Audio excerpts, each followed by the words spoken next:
Astaghfirullah. Bismillahirrahmanirrahim.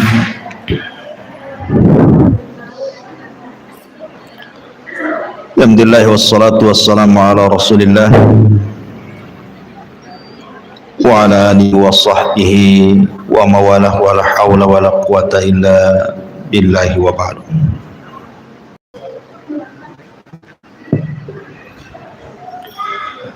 Qala Allah azza wa jalla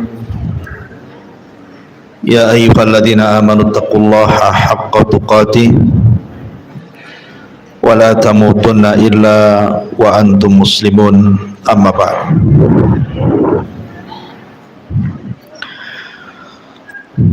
Baik, kita lanjutkan kajian kita, masih membahas kitab Arba'in Nawawi,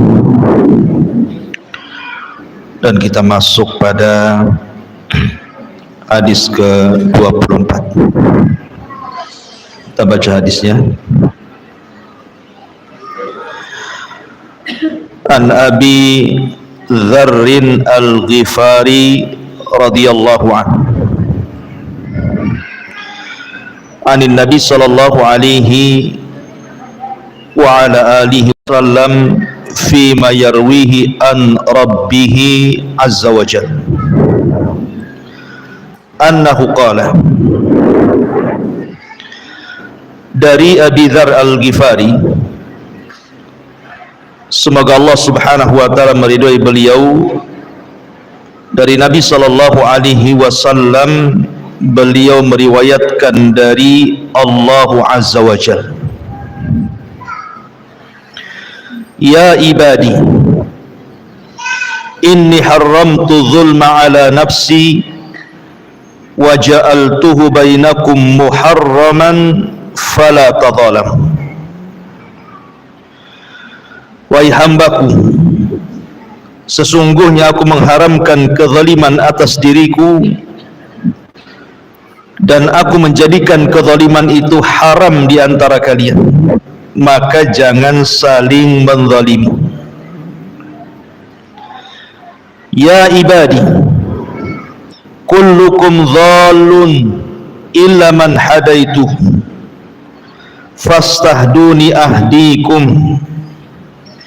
Wahai hamba-hambaku, kalian semua tersesat kecuali orang yang telah aku berikan petunjuk, maka hendaklah kalian minta petunjukku, pasti aku akan menunjukimu.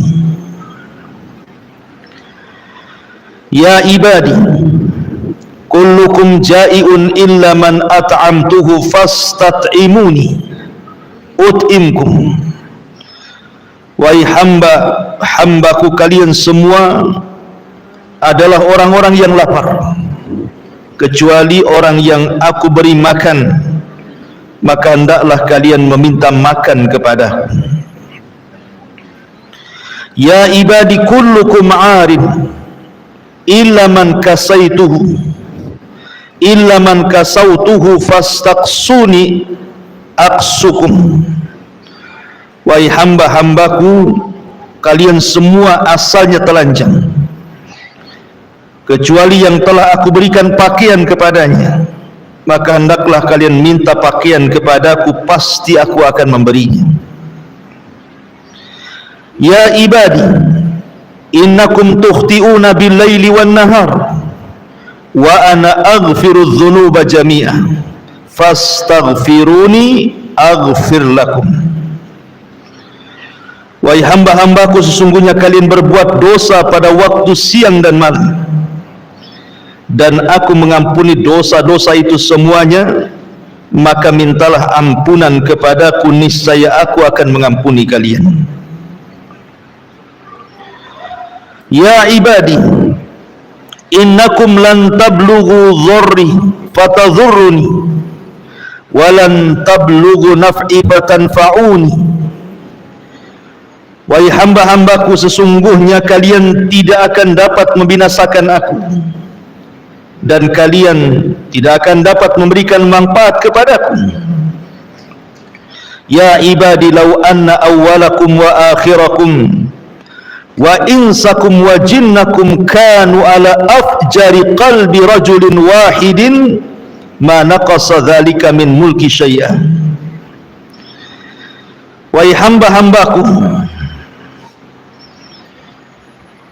di sini Allah Subhanahu wa taala mengatakan, wahai hamba-hambaku, seandainya orang-orang terdahulu dan yang terakhir di antara kalian, sekalian manusia dan jinnya mereka, berada di atas hati yang paling jahat, maka itu semua tidak mengurangi kekuasaanku sedikit pun.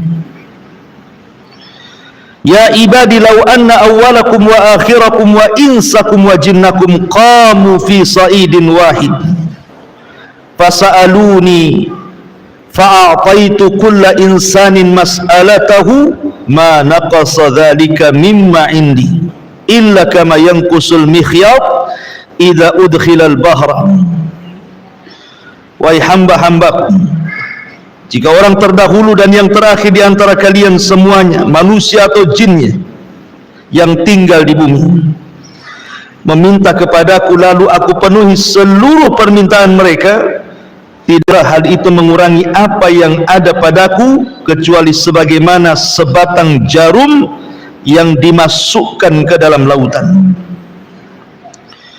Kemudian kata Nabi sallallahu alaihi wasallam, ya ibadi innama hiya a'malukum uhsiha lakum thumma uwaffikum iyyaha faman wajada khairan falyahmadillah wa man wajada ghaira dhalik fala yalumanna illa nafsa. Rawahu Muslim. Wahai hamba-hambaku, sesungguhnya inilah amal perbuatan kalian, aku catat semuanya untuk kalian, kemudian kami akan membalasnya. Maka barang siapa yang mendapatkan kebaikan hendaklah bersyukur kepada Allah, dan barang siapa yang mendapatkan selain itu maka jangan sekali-kali ia menyalahkan kecuali dirinya. Hadis ini dikeluarkan oleh Imam Muslim. Baik. Ma'asyiral muslimat yang dimuliakan Allah Subhanahu wa taala. Hadis ini disebut dengan hadis Al-Qudsi. Dan para ulama mengatakan sebagai faedah bahwa hadis qudsi itu rata-rata lemah. Rata-rata hadis qudsi itu lemah, kecuali hanya sedikit hadis qudsi yang sahih, di antaranya hadis yang kita baca ini. Dan Imam Ahmad ibn Hanbal rahimahullahu ta'ala mengatakan bahwa hadis ini adalah hadis yang paling baik, yang paling mulia yang diriwayatkan oleh penduduk Syam. Karena rawi-rawi hadis ini semuanya adalah rawi-rawi penduduk Syam, dan ini hadis terbaik mereka. Ma'asyiral muslimat yang dimuliakan Allah Subhanahu wa taala, bahkan berkata Sa'id, qala Sa'id kana Abu Idris Al-Khawlani idza haddatha bihadzal hadits jassa ala rukbatayhi. Jadi Sa'id berkata bahwa dulu ketika Abu Idris Al-Khawlani yang meriwayatkan hadis ini kan Abu Muslim Al-Khawlani. Jadi kata Sa'id ini, apabila Abu Idris Al-Khawlani menceritakan atau membacakan hadis ini, maka dia langsung tersungkur dan hampir pingsan karena dahsyatnya hadis ini. Ma'asyiral muslimat yang dimuliakan Allah Subhanahu wa taala, kalau boleh saya ringkas hadis ini, ada beberapa poin yang kita akan bahas. Yang pertama, tahrimu zulmi, haramnya kezaliman dan berbagai macam bentuknya. Kemudian yang kedua, iftiqarul khalqi ilallah, butuhnya makhluk kepada Allah, berhajatnya kita semuanya sebagai makhluk kepada Allah subhanahu wa ta'ala. Kemudian yang ketiga, ghaniyullah an khalqihi, bahwa Allah subhanahu wa ta'ala zat yang maha kaya dari seluruh makhluknya. Kemudian yang keempat, khazainullah la tanfud,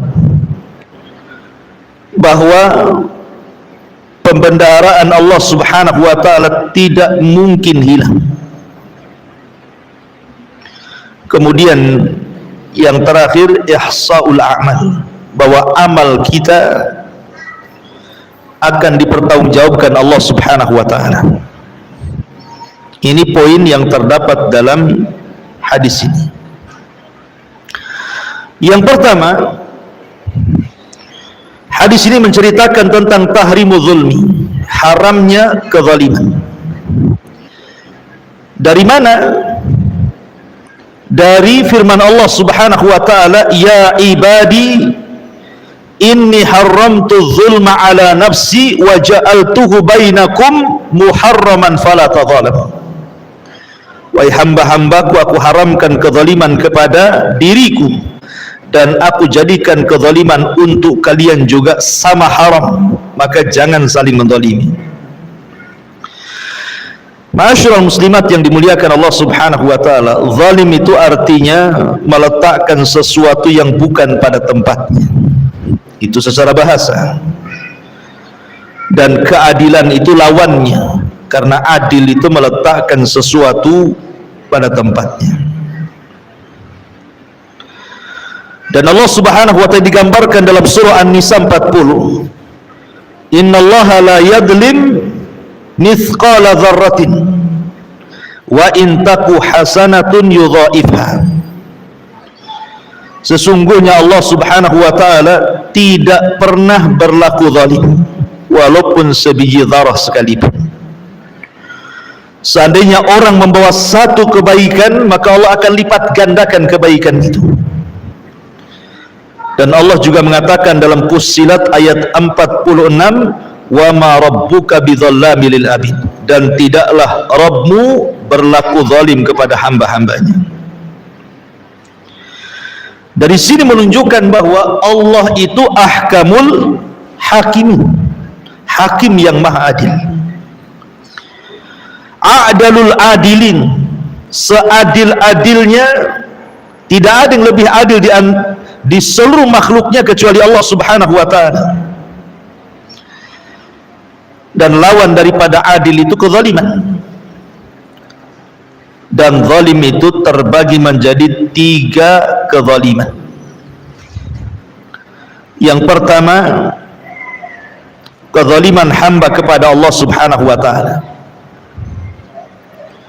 Kezaliman seorang hamba kepada Allah subhanahu wa ta'ala. Dan kezaliman seorang hamba kepada Allah terbagi menjadi 2. Ada kezaliman yang tidak pernah diampuni, yang disebut dengan kesyirikan, dan syirik sezalim-zalimnya kezaliman. Kemudian yang kedua, kezaliman hamba kepada Allah yang Allah masih mengampuninya, asal jangan kesyirikan. Kemudian yang ketiga ada namanya zalim. Nomor 2 ada yang namanya zalim kepada orang lain,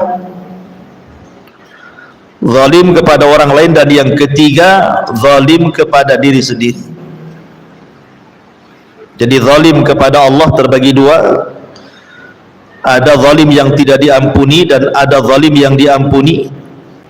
Yang kedua, zalim kepada orang lain. Dan yang ketiga, zalim kepada dirinya sendiri. Ma'asyiral muslimat yang dimuliakan Allah subhanahu wa ta'ala, tentu dari 3 kezaliman ini, yang susah mendapatkan ampunan adalah zalim antar sesama hamba. Karena kezaliman antara kita dengan Allah walaupun sampai ke taraf syirik, artinya sezalim-zalimnya kezaliman, kalau kita meminta ampun kepada Allah, maka Allah pasti akan menerima ampunannya. Tetapi kalau zalim kepada hamba Allah, sesama hamba, kita sudah minta ampun kepada Allah, maka Allah subhanahu wa ta'ala tetap menggantungkan ampunannya sampai orang yang dizalimi memaafkannya. Selama orang yang menzalimi dizalimi tidak memaafkannya, maka ampunan itu digantungkan oleh Allah. Berarti masih ada kisos pada hari kiamat. Dia akan dimintai pahalanya dan dibebankan dosanya. Oleh karena itulah maka dari hadis ini kita tahu bahwa bahaya sekali berlaku zalim itu. Kenapa demikian? Karena Allah subhanahu wa ta'ala itu tidak akan lalai dari orang-orang yang melakukan kezaliman. Bahasa orang awam itu Allah tidak tidur. Kalau ada orang disakiti biasanya sudahlah biarkan saja, Allah kan tidak tidur. Bahasa Al-Qur'annya wala tahsabannallaha ghafilan amma ya'malu zalim. Jangan kau sangka Allah itu lalai dari perbuatan orang-orang yang zalim. Sengaja Allah membiarkan sampai pada waktunya Allah akan mengadabnya. Makanya para ulama salaf sangat takut melakukan kezaliman, sangat takut sekali. Terutama doa-doa orang yang dizalimi, antara dia dengan Allah itu tidak ada penghalang walaupun dia orang kafir. Walaupun dia orang kafir. Karena kalaupun orang kafir kemudian dia dari pihak yang dizalimi, maka Allah akan berdiri sampingnya. Bukan karena kekafirannya, tapi karena dia orang atau dari pihak yang terzalimi. Dan Allah tidak suka kezaliman. Makanya kenapa Nabi SAW mewanti-wanti Muadz bin Jabal radhiyallahu anhu saat dikirim oleh Rasul ke negeri Yaman. Ketika Nabi SAW kemudian menitipkan pesan soal zakat, soal pengambilan harta zakat, tu'khadhu min aghniyaihim wa turaddu ila fuqaraihim. Kau ambil dari orang kaya mereka kemudian serahkan kepada orang fakir mereka. Kata Nabi SAW di ujung hadis, fattaki da'watal madlum, fattaki da'watal madlum, fa innaha laysa bainaka wa bainallahi hijab. Karena doa orang yang dizalimi melesat ke langit sehingga antara dia dengan Allah tidak ada penghalang. Artinya begini, kalau dalam hukum Islam zaman dulu umpamanya orang itu punya peternakan kambing, unta ataupun sapi, maka akan datang dari pemerintah Islam itu mengambil zakatnya, ke peternakan. Nabi SAW melarang tidak boleh mengambil sembarang kambing yang merupakan hak zakat. Pamannya setiap 40 kambing itu satu kambing zakatnya, kan begitu. Setiap 40 kambing berarti dia harus mengeluarkan zakatnya satu kambing. Lah pengambil zakat ini jangan kemudian langsung main ambil saja. Bisa saja kemudian kambing yang main ambil itu mungkin dia pejantan yang memang dihajatkan dalam peternakan untuk perbaikan keturunan, kan itu. Atau mungkin dia kambing yang sedang menyusui anak-anaknya. Jadi tidak sembarang main ambil saja, tapi ambillah yang sedang-sedang saja, tidak terlalu baik, tidak terlalu jelek.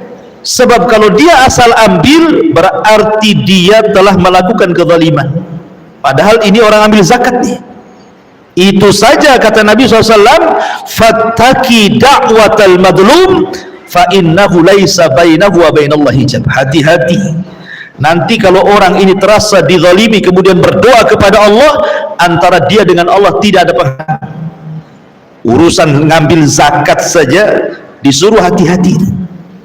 Gimana kalau ngambil barang orang, bukan ngambil zakat. Ngambil barang orang itu kan dalam jual beli macam-macam, entah dengan cara bohong, oh harganya nggak dapat di sana, oh padahal udah dapat harganya, oh untungnya nggak dapat padahal sudah ada untungnya. Itu kan zalim namanya, mengambil hak dengan cara berdusta, kan begitu. Atau jelas-jelas dia mengambil itu dengan cara mengurangi takaran, mengurangi timbangan, mengurangi meteran, tatfif, yang Allah Subhanahu wa taala firmankan wailun lil mutaffifin. Beli jeruk gitu ya, belum di kilo ibu udah ambil satu, kalau cocok kilo, kalau tidak cocok udahlah, yang masuk ke perut teman lewat saja. Nah, itu kan zalim tuh. Ataupun zalim secara umum gitu ya, seorang ibu menelantarkan anaknya, tidak mendidiknya, ataupun seorang suami menelantarkan keluarganya, atau zalim kepada tetangganya, umpamanya kendaraan main letak saja di depan rumah tetangganya itu, setiap dia mau masuk rumah susah pula kendaraan kita jogrok di situ. Atau kita naruh sampah, sudah betul tuh memang depan rumah sampah itu, tapi kemudian ketika kita meletakkan sampah yang bau tidak segera dibuang, malah kemudian baunya ke tetangganya, zalim juga.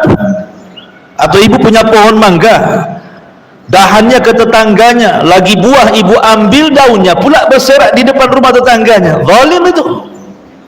Kalau sudah tahu ke rumah orang, pangkas, jangan menyakiti tetangganya, itu zalim juga. Jadi zalim itu menyangkut semuanya, hati-hati ya. Maka yang seperti ini agak sulit ampunannya, karena walaupun kita sudah jungkir balik minta ampun kepada Allah, tapi kalau orang yang dizalimi belum mengampuni kita, memaafkan kita, masih ada proses di akhirat masalahnya. Ma'asyiral muslimat yang dimuliakan Allah Subhanahu wa taala, ini yang pertama, Allah Subhanahu wa taala ingatkan soal kezaliman. Kemudian yang kedua, Allah Subhanahu wa taala mengingatkan di sini tentang iftiqarul khalqi ila Allah azza wa jalla, tentang hajatnya makhluk kepada Allah. Kita ini sangat berhajat kepada Allah. Jangan dibalik, Allah berhajat kepada kita. Tidak, Allah tidak berhajat kepada kita. Yang berhajat itu kita kepada Allah. Makanya kemudian Allah Subhanahu wa taala melanjutkan hadis kudusinya, ya ibadi kullukum zalun illa man hadaituhu fastahduni ahdikum. Wahai hamba-hambaku, kalian semua tersesat. Kalian semua tersesat. Artinya, ma'asyiral muslimat yang dimuliakan Allah Subhanahu wa taala, manusia ini pada dasarnya sebelum datang petunjuk Allah itu dalam keadaan tidak tahu arah. Bahkan Nabi SAW saja difirmankan oleh Allah, wa wajadaka dhalan fahada, dan aku dapati engkau wahai Muhammad dalam posisi sesat. Maksud sesatnya Rasul bukan sesat yang kita pahami, bukan. Maksudnya sesatnya Rasul itu, Rasul tidak tahu cara beribadah karena belum diajarkan ibadah. Dia sudah mentauhidkan Allah. Rasul itu tidak pernah menyembah berhala. Dia bahkan benci dengan berhala-berhala Arab yang disembah orang-orang Arab itu. Dia menyembah Allah itu dengan tafakur saja, melihat kekuasaan Allah, tetapi kan belum diajarkan bagaimana cara menyembah Allah, bagaimana sholatnya, puasanya, zakatnya, hajinya. Rasul tersesat dalam hal ini.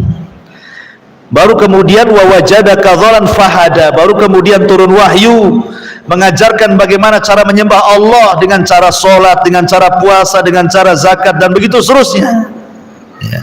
Jadi pada dasarnya manusia itu keadaannya tidak tentu arah. Makanya Nabi SAW bersabda, wa inni khalaqtu ibadi hunafa, Aku dulu menciptakan hamba-hambaku dalam kondisi berada di jalan yang lurus, fajtallat sumus syaitan, tiba-tiba syaitan menyimpangkan semua anak-anak hamba, anak-anak Adam, kecuali orang-orang yang Allah subhanahu wa ta'ala karuniakan, Allah rahmati sehingga tidak tersesat. Maka dari sini, kalau orang itu berada di lingkungan sesat dan tidak mencari hidayah, maka selamanya sesat. Orang itu kalau tetap berada dalam lingkungan kesesatan, tidak mencari hidayah, maka selamanya dia sesat. Lihat hadis Nabi SAW, kullu maulud yuladu alal fitrah. Setiap bayi itu dilahirkan terlahir fitrah. Tetapi bayi yang fitrah ini, yang tadinya Islam, bayi ini terlahir dari seorang Nasrani. Bayi ini terlahir dari seorang Yahudi. Bayi ini terlahir dari seorang Majusi. Kalau kemudian bayi ini semakin beranjak besar, remaja, dewasa, tua, tetap di situ, maka Rasul mengatakan fa'abawahu yuhawidanihi au yunassiranihi au yumajjisani. Maka pasti bayi ini kalau sudah tumbuh besar pasti dibuat Yahudi oleh bapaknya, karena bapaknya Yahudi. Pasti dibuat Nasrani oleh bapaknya, karena bapaknya Nasrani. Pasti dibuat Majusi oleh bapaknya, karena bapaknya Majusi. Tapi kalau kemudian dia keluar dari lingkungannya, kemudian mencari kebenaran, pasti dia akan diberikan hidayah Islam. Contoh, di zaman sahabat ada seorang sahabat namanya Salman Al-Farisi radhiyallahu anhu. Salman Al-Farisi. Salman Al-Farisi ini dulunya Majusi, ya karena memang bapaknya Majusi, dan bapaknya itulah yang berusaha untuk menjaga api supaya tidak padam.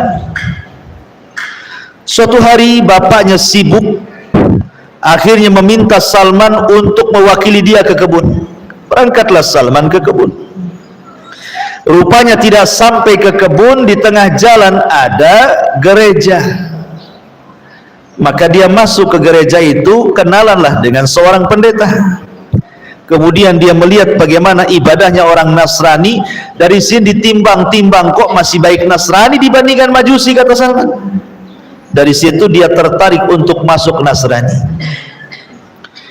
Ketika dia kemudian pulang, dimarahi sama ayahnya, bahkan dirantai, dan dikatakan bahwa agama Majusi jauh lebih baik dibandingkan Nasrani. Tapi Salman sudah masuk hidayah Nasrani, sehingga dia lari.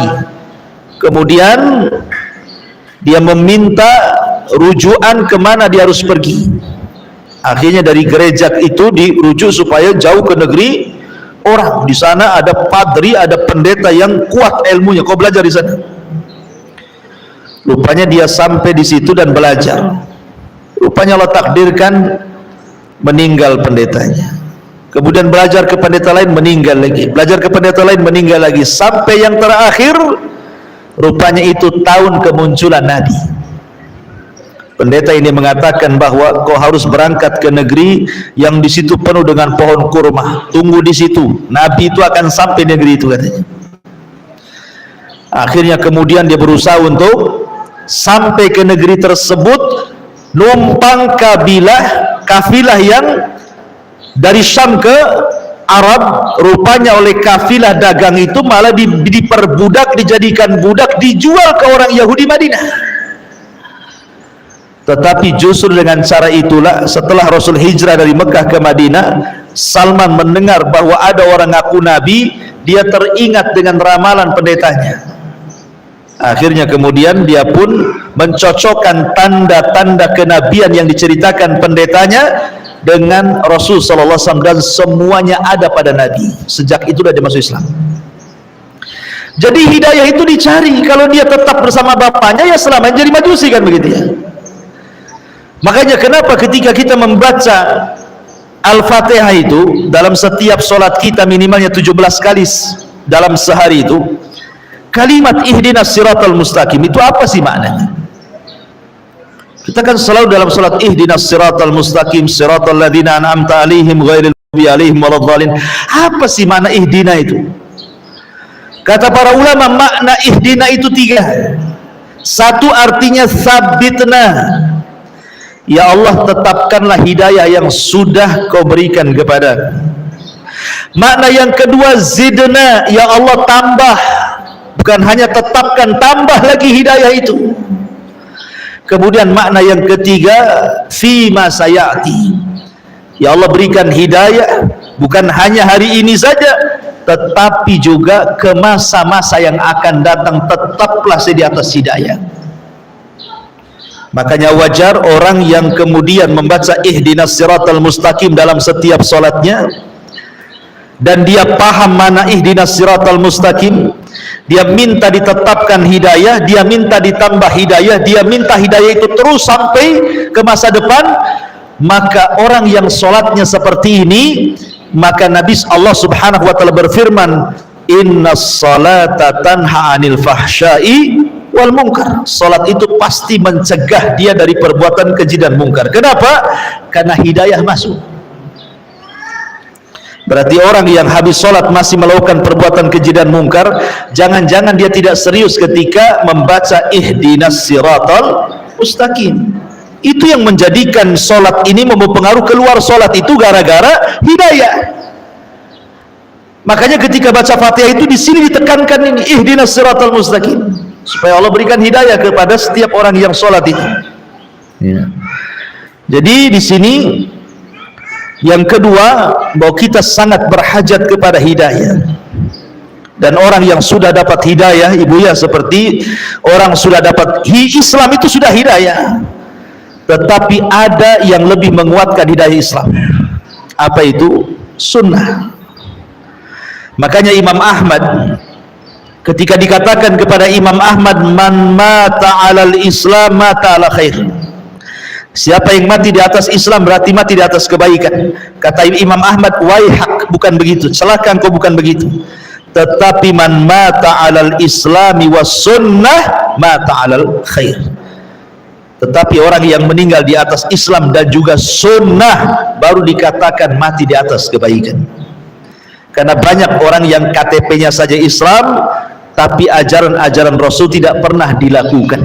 Islam tapi meninggalkan sholat, Islam tetapi meninggalkan puasa, Islam tapi tidak haji, Islam tidak zakat, Islam tapi maksiat, dan begitu seterusnya. Makanya orang yang mati di atas Islam dan juga bimbingan Nabi, sunnah, maka dia mati di atas kebaikan. Ma'asyiral muslimat yang dimuliakan Allah Azza wa Jalla. Kemudian Allah subhanahu wa ta'ala mengingatkan soal hidayah. Berarti Allah hendak mengingatkan kepada kita soal keyakinan agama. Hidayah itu kan berkaitan dengan agama. Sekarang berpindah soal urusan dunia. Soal urusan dunia. Allah subhanahu wa ta'ala mengatakan soal urusan dunia ini, ya ibadi, kullukum ja'in illa man at'amtuhu fastat'imuni ut'imkum. Ya ibadi kullukum 'arin illa man kasautuhu fastaqsuni uqsikum atau aqsukum. Wahai hambaku, kalian semua itu lapar kecuali orang yang kuberi makanan, maka minta makanan itu dariku, maka aku akan berikan makanan untuk kalian. Dulu loh ya wahai hambaku, kalian ini telanjang, tidak berpakaian, aku yang memberikan pakaian kepada kalian, maka mintalah pakaian kepadaku, kuberikan pakaian untuk kalian. Di sini Allah subhanahu wa ta'ala ingatkan dua perkara. Pertama soal makanan, yang kedua soal pakaian. Karena dua perkara ini yang dihajatkan manusia. Dua perkara ini yang dihajatkan manusia kan? Orang makan gak berpakaian disangka gila, ya kan? Orang berpakaian tak makan mati juga. Makanya dua perkara ini dihajatkan oleh manusia. Semua manusia berhajat kepada dua perkara ini, makan dan juga pakaian. Kalau orang bisa makan, ada pakaian, nikmat hidupnya. Satu saja kurang, bermasalah hidupnya. Dan dua-duanya datang dari Allah Subhanahu wa ta'ala, maka minta kepada Allah. Ibu makan apa, Bu? Makan nasi. Nasi dari mana? Dari biji padi. Biji padi dari mana? Ya dari tangkai padi. Tangkai padi tumbuh dari mana? Balik lagi ke biji padi. Kan itu ya. Sekarang ada biji padi, kita tanam di depan rumah di pot. Siapa yang menumbuhkan biji padi itu? Allah. Makanya pekerjaan yang paling tawakal itu petani. Taruh, tunggu. Itu petani itu. Ditaruh, disiram, ditunggu.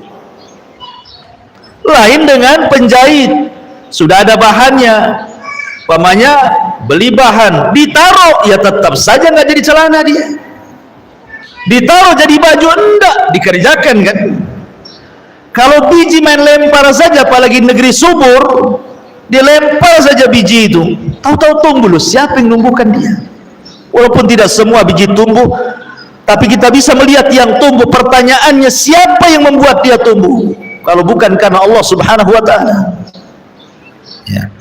Maka kenapa kemudian Allah Subhanahu wa ta'ala berfirman, falyanzuril insan ila ta'ami. Hendaklah manusia melihat, merenungkan makanan yang dimakan.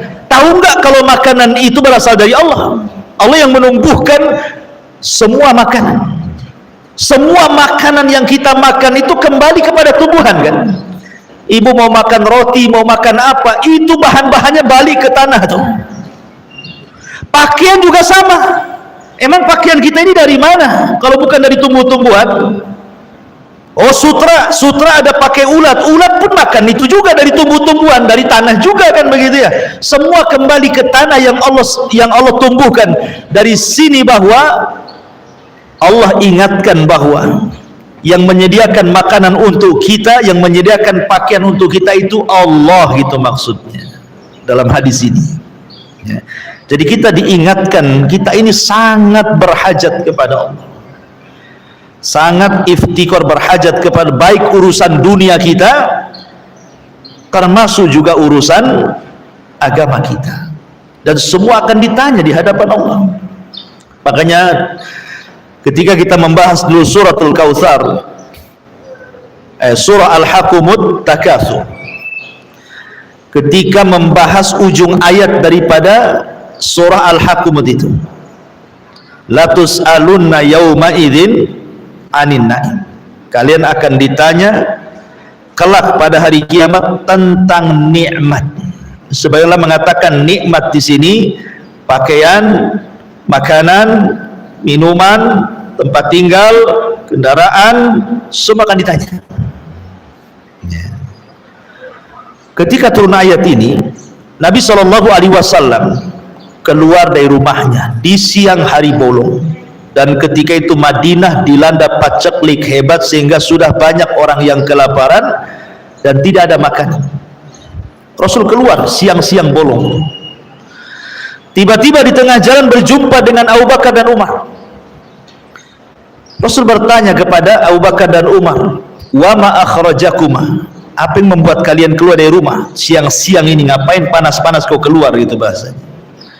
Kata Umar dan Abu Bakar, ya Rasul, lapar lapar Rasul, kami tidak tahan di rumah, kami harus keluar mencari makan. Kemudian keduanya juga bertanya, wa ma akhrajaka ya Rasulullah, kalau begitu apa yang membuat anda keluar wahai Rasul? Maka Nabi SAW sama jawabannya, lapar. Tiba-tiba Abu Bakar menyingkap perutnya, rupanya ada batu yang diikat satu di perutnya. Umar menyingkap juga pakaiannya, rupanya ada batu yang diikatkan di perutnya. Begitu orang dulu cara menahan lapar. Tiba-tiba ketika Rasul disingkap, bukan satu batu, dua batu di perut Rasul itu, menunjukkan Rasul lebih lapar dibandingkan Abu Bakar ya. Akhirnya Nabi SAW mengatakan, kalau begitu yuk kita berangkat ke rumah seorang Ansar, Ibn Khaythamah, yang ada di perbatasan Madinah. Berangkatlah 3 orang ini ke perbatasan Madinah berjumpa dengan Ibnu Khaisam ini, Rabi ibn Khaisam ini. Sesampainya di rumah Rabi ibn Khaisam, rupanya Rabi ibn Khaisam tidak ada, yang ada istrinya.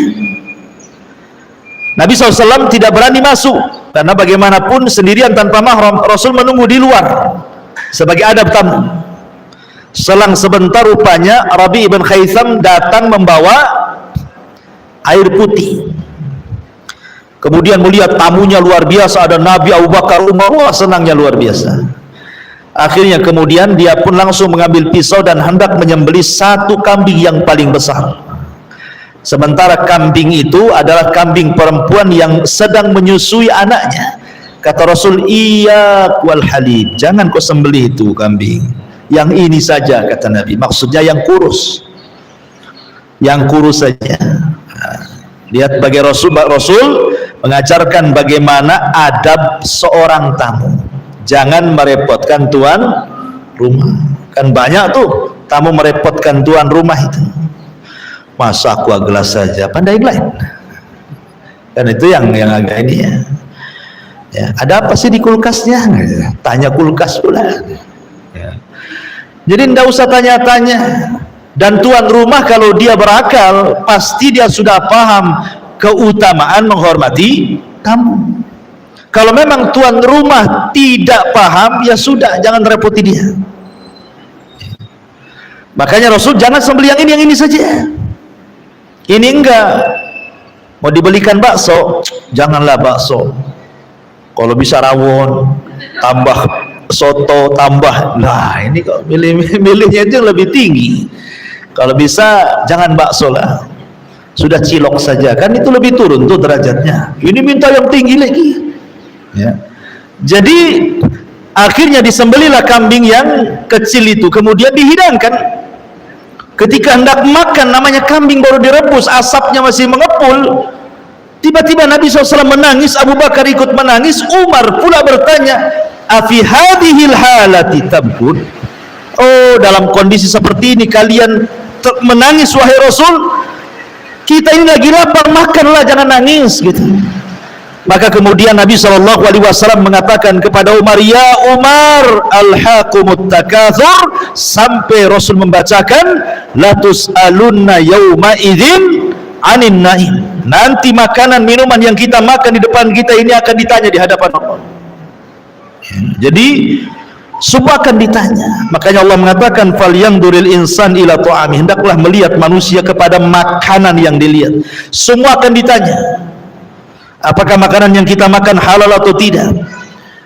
Termasuk juga orang yang tidak pernah bersyukur bahwa makanan ini datang dari Allah. Dengan cara apa? Membuang-buang. Kan ada tuh orang yang berlebihan masak lauknya, nasinya, yang makan 2 orang, tetapi dia masak untuk satu kampung. Paling 2 piring sudah kenyang, akhirnya tidak juga diberikan kepada tetangga yang miskin, diinapkan 1 malam, basi, dibuang ke tong sampah. Nah, ini akan ditanya itu. Ini semua datang dari Allah Subhanahu wa Ta'ala. Ya. Makanya kenapa mubazir itu karena ikhwan syaitan, teman-temannya setan itu. Ini kemudian diingatkan soal 2 perkara yang penting, soal makanan dan juga soal pakaian. Kemudian di sini baru diingatkan tentang kekayaan Allah Subhanahu wa Ta'ala kepada makhluknya, atau diingatkan soal ampunan, bahwa kita berhajat kepada Allah. "Ya ibadi innakum tukhti'una bil-laili wan-nahar." Subhanallah. Kalau Allah Subhanahu wa Ta'ala mengatakan begini, Bu, "Wahai hamba-hambaku, kalian ini selalu melakukan dosa siang dan malam." Harusnya bahasa ini bahasa yang menakutkan, karena bahasa ini pasti setelahnya adalah azab yang akan turun. Contoh begini, Bu, ibu punya anak ini bandel, disuruh-suruh tak mau. Kemudian ibu mengatakan, "Wahai anakku, kamu ini siang malam tidur saja, disuruh ini tak mau, disuruh itu tak mau, siang malam kau malas. Kira-kira Bu, ibu akan membiarkan anak itu atau ibu akan menghukumnya? Pasti akan menghukumnya. Kalau sudah kelamaan kan pasti menghukumnya kan itu. Entah diusir dari rumah, entah dimakinya kan begitu ya, entah dipukulnya. Artinya bahasa-bahasa seperti ini, engkau ini telat siang malam, pasti akan datang hukuman tuh. Jadi ketika kita mendengar kalimat ini, wahai hambaku kalian ini selalu berbuat dosa kepadaku siang malam, harusnya terpikir akan datang hukuman dari Allah Subhanahu wa taala. Tetapi laisa kamitslihi syai'un, Allah itu tidak sama dengan hambanya. Kalau seorang anak berbuat jahat siang malam kepada orang tua, pasti ada waktu-waktu limitnya di mana orang tua akan membalas. Pasti itu. Tapi Allah Subhanahu wa taala justru mengagetkan semua alam dunia, malah mengatakan wa ana aghfiru dzunuba jami'ah. Tapi walaupun kalian berlaku dosa kepadaku siang dan malam, tenang, aku ampuni dosa kalian. Kan enak tuh. Coba ya. Allah mengakui dosa kita, tapi Allah juga menyiapkan ampunannya. Ini kan luar biasa rahmat Allah kepada kita. Ini tidak ada pada seorang hamba. Kalau ada orang menyakiti kita terus-terusan, sampai kapan kita memaafkan dia kan itu? Bahasanya pasti sabar juga ada ujungnya, pasti kita emosi juga lah.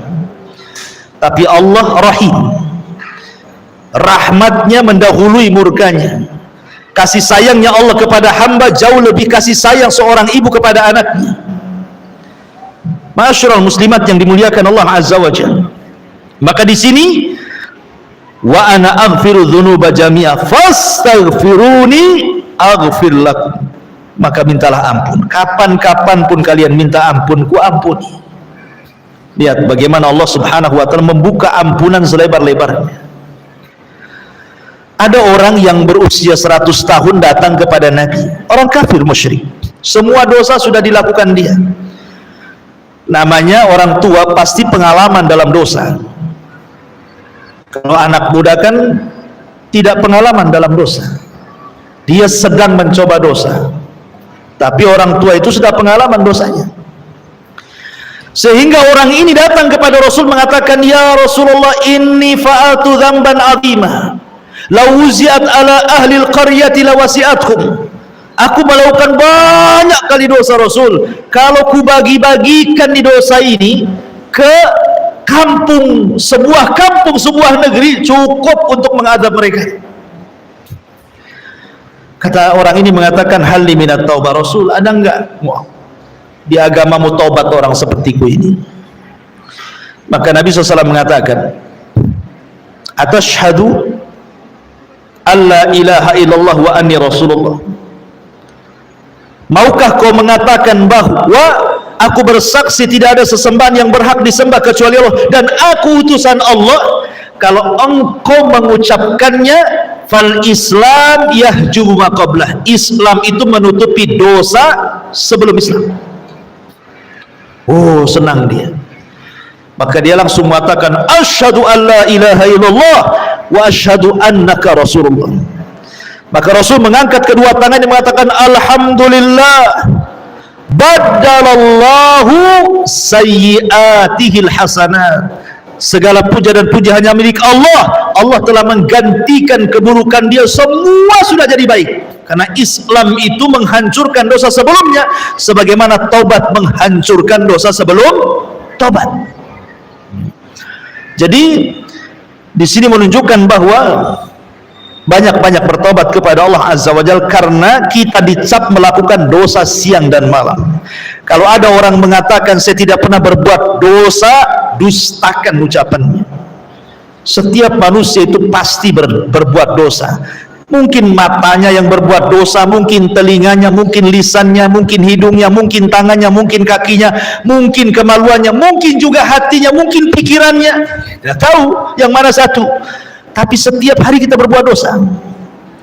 Makanya Nabi SAW mencontohkan, kata Nabi SAW, saya setiap hari, kata Rasulullah, la astaghfirullah mi'at marrah, setiap hari meminta ampun kepada Allah minimalnya 100 kali. Itu orang yang sudah dijamin surga tuh. Lah kita nggak ada jaminan, neraka sudah jelas, tapi enggan juga kita membaca astagfirullah setiap hari. Habis sholat saja yang disuruh 3 kali saja nggak baca. Sempurna itu salam ke kanan ke kiri sambil lari, selesai sholatnya. Ini kan masalah jadinya. Kemudian setelah itu Allah Subhanahu wa ta'ala ingatkan lagi tentang bahwa Allah itu kaya, bahwa pembenaran Allah itu tidak akan lenyap. Seberapalah makhluk Allah itu dengan Allah Subhanahu wa ta'ala. Bahasanya begini, Allah Subhanahu wa ta'ala tidak termadorotkan dengan maksiat kita, dan Allah tidak termanfaatkan dengan ketaatan kita. Ingat ya, itu kaidah tuh. Sehebat apapun taat kita kepada Allah, tidak manfaat bagi Allah. Sehebat apapun maksiat kita kepada Allah, tidak memadaratkan Allah sedikit pun.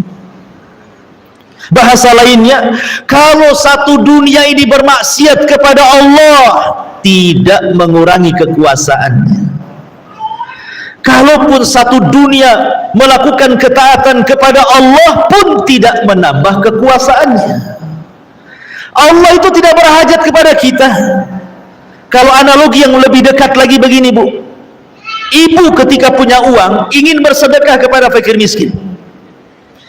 Sekarang yang berhajat itu kita yang bersedekah atau fakir miskin?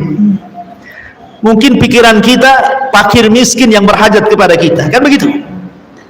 Dipikirnya orang sedekah itu karena orang miskin butuh sama kita. Itu paradigma yang keliru.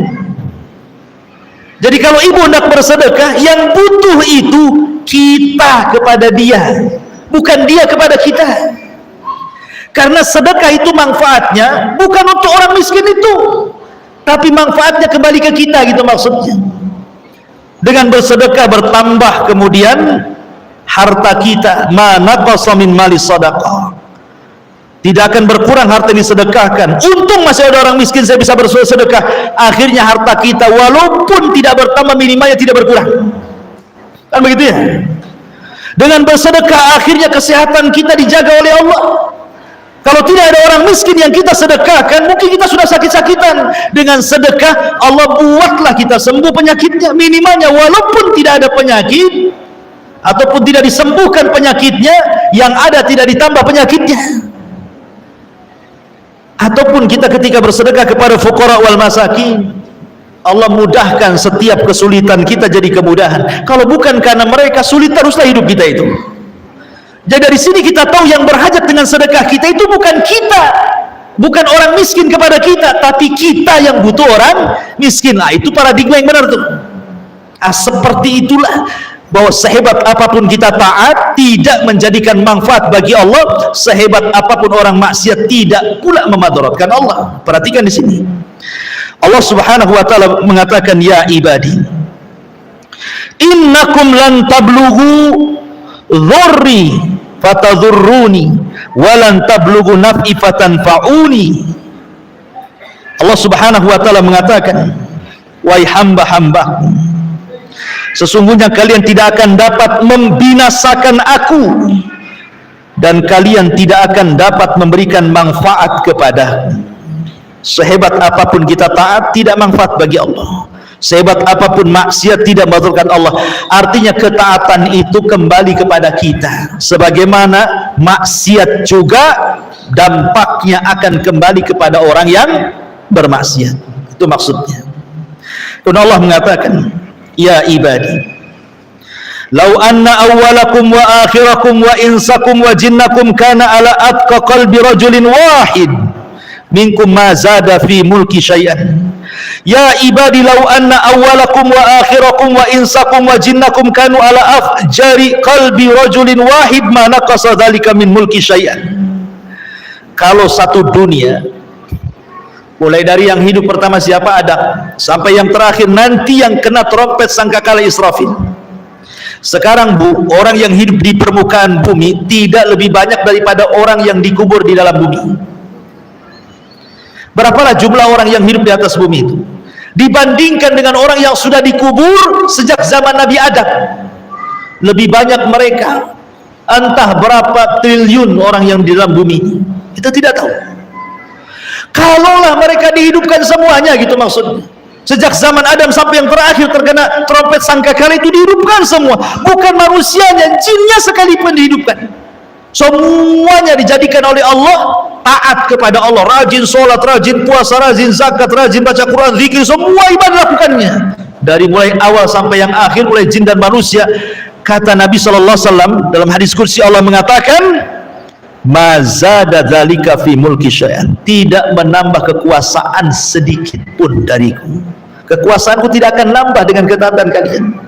Atau sebaliknya, satu dunia jin manusianya sejak zaman Adam sampai yang terakhir semua fasik, semua jahat, semua maksiat, semua syirik, semua melakukan bid'ah dan maksiat yang lainnya, itu pun tidak mengurangi kekuasaan Allah. Lalu kalau sudah seperti itu, siapa yang berhajat di sini? Yang berhajat itu kita kepada Allah Subhanahu wa taala. Allah itu maha kaya, dan kekayaan Allah Subhanahu wa taala tidak terhingga, karena pembendaan Allah itu tidak akan lenyap. Allah itu kaya. Coba seandainya satu dunia orang minta kepada Allah, satu dunia nih ya, mulai Adam sampai yang terakhir mati, jin manusianya minta sama Allah. Apalah yang diminta? Ibu minta apa? Minta rumah 2 di Sukajadi, minta 2 rumah di Poskopkan, minta semuanya. Apa kira-kira yang ibu maukan minta? Itu baru satu orang tuh mintanya udah kebangetan gitu. Anggaplah satu dunia minta kebangetan semuanya, dan Allah berikan permintaannya itu, kalaupun dilayan sama Allah, itu ibarat jarum, kata Allah. Jarum dimasukkan ke lautan, kemudian diangkat lagi, kira-kira yang di ujung jarum itu berapalah air laut yang terangkat itu? Coba lautan itu yang tidak ada bertepi itu, kita ambil jarum yang ibu suka jahit dengan jarum itu, cobalah celupkan, kira-kira diangkat berapalah yang terangkat air lautan ke ujung jarum itu? Satu tetes. Satu tetes itulah cukup Allah berikan kepada semua makhluk jin dan manusianya, sementara lautan itu kekayaannya. Jadi apalah kekayaan Allah dengan kita? Makanya tidak akan bergeming kekuasaan Allah di sini. Ini saja masih nggak yakin bahwa Allah sekaya itu, sehingga tidak datang, masih juga datang ke dukun, masih merasa dukun lebih hebat dibandingkan Allah. Datang ke paranormal dan mengatakan paranormal jauh lebih bisa mendatangkan kekayaan dibandingkan Allah. Karena tidak paham tauhid, tidak paham hadis ini. Allah itu kaya, yang dibagi-bagikan satu dunia saja cuma satu tetes di ujung jarum. Itu pun untuk orang yang awal, termasuk Qarun juga di situ, sampai orang yang terakhir. Masyaallah muslimat yang dimuliakan Allah Azza wa Jalla. Jadi luar biasa. Perhatikan di sini Allah mengatakan, ya ibadi law anna awwalakum wa akhirakum wa insakum wa jinnakum qamu fi sa'idin wahidin fasa'aluni fa'ataitu kulla insanin mas'alatahu ma naqasa dhalika mimma indi illa kama yanqusul mihyat idza udkhilal bahra. Wahai hambaku, kalaulah seandainya orang yang akhir, yang awal, manusia, jinnya, mereka berkumpul di satu tempat meminta kepadaku, dan aku berikan setiap permintaannya, tidak akan mengurangi kecuali seperti jarum yang dicelupkan ke lautan kemudian diangkat, lihat hasilnya. Dan yang terakhir, walaupun demikian, bahwa semua akan dicatat di hadapan Allah. Allah ingatkan ini, bahwa ada pertanggungjawaban kita di dunia ini.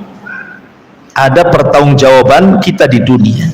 Artinya semua yang kita lakukan, semua yang kita ucapkan, semua yang kita yakini di dunia, semua yang kita biarkan dan begitu seterusnya, semua akan ditanya di hadapan Allah. Sehingga Allah tutup kalimatnya dalam hadis kursi ini, ya ibadi innama hiya a'malukum uhsiha lakum thumma uwaffikum iyyaha faman wajada khairan falyahmadillah wa man wajada ghaira dzalik fala yalumanna illa nafsah. Wahai hambaku, Sesungguhnya inilah amal perbuatan kalian. Aku catat semuanya. Tidak ada yang berkurang, semua akan dicatat. Setiap hembusan nafas kita akan dicatat. Makanya Allah mengatakan, wa ma yalfidu min qaulin illa alaihi raqibun atid. Tidaklah satu ucapan kecuali pasti dicatat malaikat raqib dan atid. Semua dicatat, semua dibukukan, dan akan ditanya di hadapan Allah Subhanahu wa taala. Maka barang siapa yang mendapatkan kebaikan dengan tadi meminta hidayah, diberikan hidayah. Ya, mentauhidkan Allah, bersyukurlah dia kepada Allah. Tapi kalau tidak demikian, maka jangan salahkan Allah, salahlah diri kalian, dan itu kemauan kalian. Allah sudah berikan petunjuk kepada kalian dua jalan, ini masuk surga, ini masuk neraka, kau pilih pula ke neraka. Ini jalan sunnah, ini jalan yang menyimpang dari sunnah, kau pilih pula yang menyimpang dari sunnah. Ini jalan tauhid, di jalan syirik, kau pula memilih kesyirikan. Maka siapa yang memilih jalan tauhid, jalan sunnah, jalan ketaatan, bersyukurlah kepada Allah. Tapi siapa kemudian yang memilih kesyirikan, penyimpangan dalam sunnah, kemaksiatan, jangan pernah mencela kecuali celalah diri kalian, kata Allah. Di sini makanya pentingnya kita mempertahankan akidah istiqomah. Wallahu alam. Ini ya keterangannya panjang, cuman saya singkat-singkat saja karena memang panjang hadisnya. Sebenarnya bisa, kalau membahas di sini bisa 2-3 pertemuan ya. Kita ambil makna-makna dari hadis ini saja. Wallahu alam. Taib, sampai di sini. Saya ada waktu, silahkan. Kita hentikan sampai jam 11 ya. Ini masih jam 10.43, masih ada waktu sampai jam 11. Silahkan kita buat tanya jawab. Sila. Coba pakai mic itu. Nggak dengar masalahnya.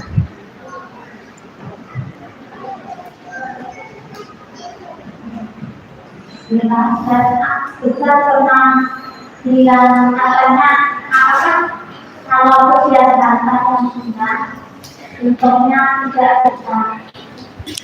Setiap harta yang hilang, ya sebenarnya kehilangan harta, apa itu? umpamanya hilang dompet, berarti isinya nggak berkah gitu ya. Sebenarnya yang hilang, tapi yang itu apa termasuk dari Apakah setiap barang yang hilang atau susah ditemukan itu barang itu tidak berkah gitu? Pertanyaan singkatnya ya. Iya. Ya enggak juga. Bisa ya, bisa tidak, itu jawabannya. Ada harta diambil dari hantu ya kayak hantu. Jadi hantulah harta. Tapi tidak semua bisa saja itu ujian. Allah sedang menguji dengan kehilangan barang.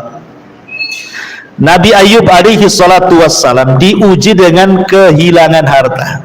Semua hartanya, apa tidak kita katakan Nabi Ayub tidak berkah hartanya? Dia Nabi. Berarti Allah sedang uji dia, supaya Allah tahu apakah dia sabar atau tidak. Karena terkadang ada sorga itu tidak bisa diraih dengan sholat, tidak bisa diraih dengan puasa, tidak bisa diraih dengan zakat, dengan amalan-amalan ibadah yang lain, hanya bisa diraih dengan sabar saja. Dan tidak mungkin orang itu sabar kecuali harus ada ujian. Ya namanya ujian, boleh jadi dompetnya hilang, berangkasnya dicuri, baju barunya baru di laundry, tahu-tahu hilang di laundry gitu. Atau dijemur di belakang rumah, tahu-tahu diambil sama orang tidak tahu siapa yang ngambil, baru beli itu padahal. Jadi tidak mesti, atau juga iya, boleh juga, bisa jadi iya. Al jaza'u min jinsil amal. Pamannya kita nyuri baju orang, tahu-tahu baju kita hilang. Bisa saja kama tadinu tudal. Sebagaimana kita melakukan sesuatu, begitulah Allah buat yang sama kepada kita, bahkan lebih perit lagi. Bisa saja kita nyuri uang orang, tahu-tahu usaha kita bangkrut saja. Bisa jadi. Ya, jadi lihat kadar takwanya orang itu. Tapi tidak semua kemudian yang dihilangkan karena bangkrut atau barang tidak dikatakan berkah. Boleh jadi itu ujian, seperti kisahnya Nabi Ayub tadi. Wallahu a'lam. Yang kedua, bagaimana menghadapi kesabaran kalau kita itu sakitnya ditutup sama tangga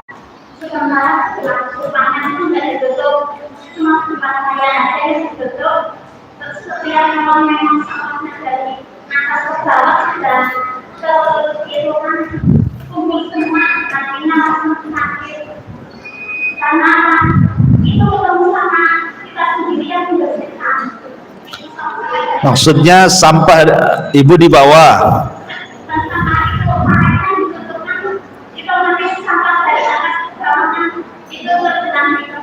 Iya.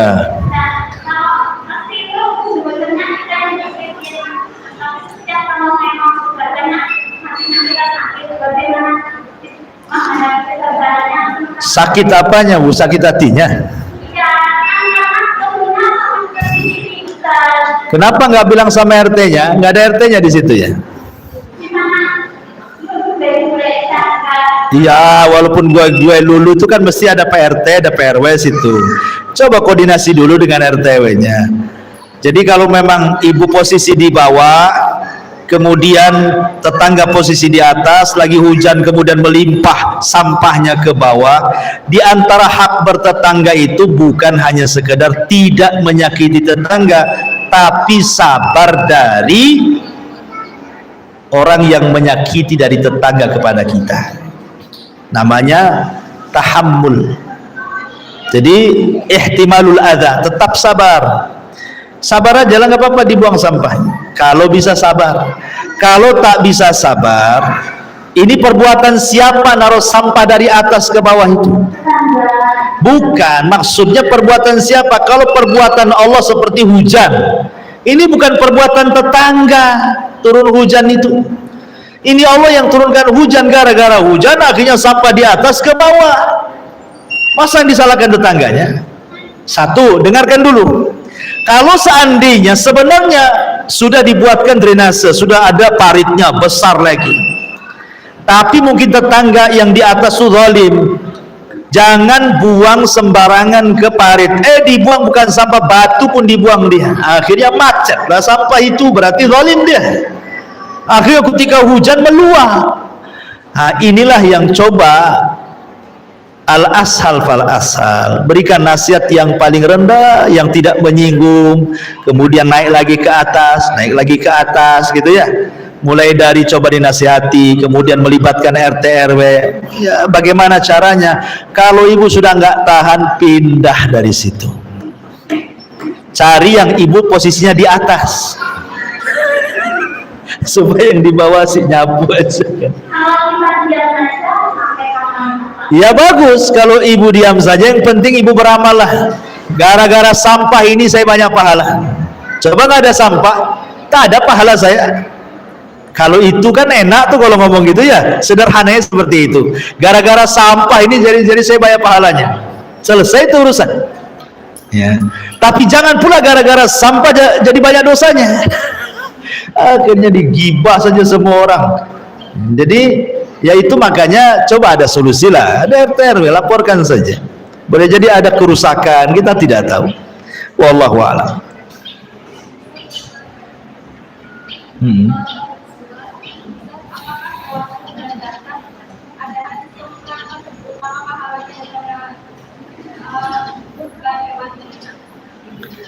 Tidak ada dalilnya. Memang kalau bicara tentang masalah kurban, apakah yang utama jantan ataukah yang betina? Hampir semua riwayat memang yang jantan itu lebih utama. Maksudnya kalau dia besar, gemuk, sebagaimana hadis Rasul. Rasul berkorban dengan 2 kambing yang bertanduk dan gemuk. Dan gitu ya. Sekarang masalahnya ini hewannya jantan, bertanduk, kurus, ceking, udah tua, nggak ada sumsumnya. Yang satu betina, memang tak ada tanduknya, gemuk, besar, berat, ada dagingnya. Ya bagus betina lah. Makanya kaedah kurban itu yang mana yang lebih manfaat itu yang lebih afdal. Kalau kambing betina lebih manfaat, lebih banyak dagingnya, orang miskin lebih banyak dibagi, lebih afdal daripada jantan tapi kurus, kering, nggak ada dagingnya, si tulang semua.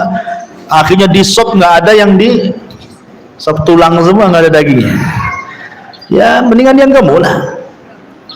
Ya karena tidak ada larangan antara jantan betina. Tapi kalau memang bisa jantan gemuk, warnanya persis seperti yang disifatkan Nabi, itu lebih baik. Ya makanya korban itu jangan dadakan. Kalau bisa tahun depan korban, tahun ini sudah nabung. Jadi dapatnya yang bagus. Tapi kalau dapat duit baru beli korban, ya segitulah duitnya. Kadang-kadang nawar lagi, ya kan? Ya tambah yang kecil lah. Nanti yang punya kambing pun, oh kalau segitu yang ini saja, kan begitu ya. Dia pasti ditunjukkan ke yang kurus kan itu ya. Nah, tapi kalau banyak duitnya kan, pasti ditunjukkan ke yang gemuk. Berani berapa sekian? Oh, tunggu dulu, carikan yang bagus, kan begitu. Ya. Wallahu a'lam. Iya.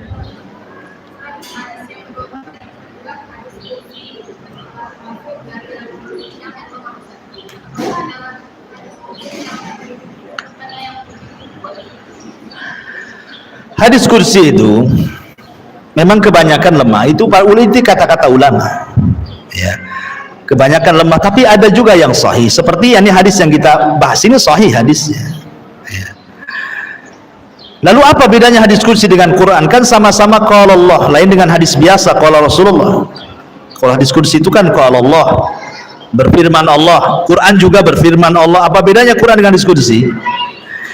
Kalau Quran itu jelas-jelas mutawatir, tidak perlu diteliti, tidak ada ayat itu sahih, dhaif, hasan, tidak ada.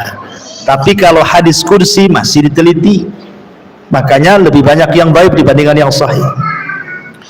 Yang kedua, Quran itu tidak ada yang bisa menandingi kata-katanya sampai Allah menantang. Kalau kalian ragu dengan Quran, buat kayak Quran. Tapi tidak ada tantangan dalam hadis kursi. Ya. Yang ketiga, Quran itu diibadahi bacaannya. Jadi kalau kita baca walaupun tidak paham, tetap 1 huruf 10 pahala. Tapi kalau hadis kursi hanya dibaca, nggak dipelajari, ya nggak dapat apa-apa. Ya dapat pahala pun sesuai dengan apa yang ia telah. Tapi kalau Quran sudah jelas-jelas 1 huruf 10 pahala. Paham nggak paham? Quran bisa dibaca dalam sholat. Habis Fatihah kita bisa baca Quran. Nggak boleh habis waladhdallin wal maghdubi alaihim kemudian ana Abi Dzarrin, nggak bisa. Ya nggak bisa dijadikan sholat. Bagi sebagian para ulama memegang mushaf itu berwudu membaca Quran kan. Kalau diskusi tidak ada perintah wudu. Jadi ada juga yang mengatakan kalau Quran itu lafaz dan maknanya datang dari Allah. Ngeplak seperti itu. Tapi kalau diskusi itu maknanya datang dari Allah, tapi lafadznya dari Nabi SAW. Ada juga yang mengatakan seperti itu. Dan banyak lagi perbedaan Quran dengan hadis kursi. Ya. Karena sama-sama, cuman kalau dikatakan bahwa hadis kursi itu kan langsung antara Rasul dengan Allah. Kalau hadis biasa, kalau Quran itu lewat perantara Jibril.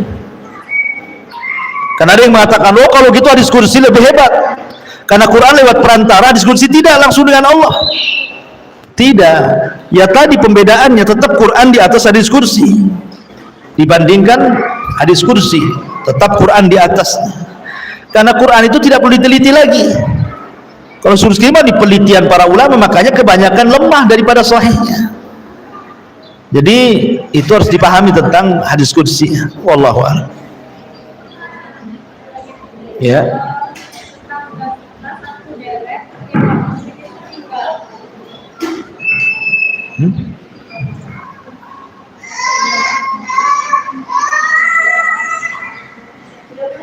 Enggak, sudah dipending aja.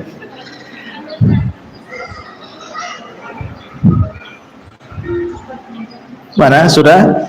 Udah jam 11. Iya, iya, udah ada manfaatnya. Nanti takut banyak orang Jumatan juga kan, belum persiapan bersih-bersih masjid. Mudah-mudahan ada manfaatnya. Subhanakallahumma bihamdika asyhadu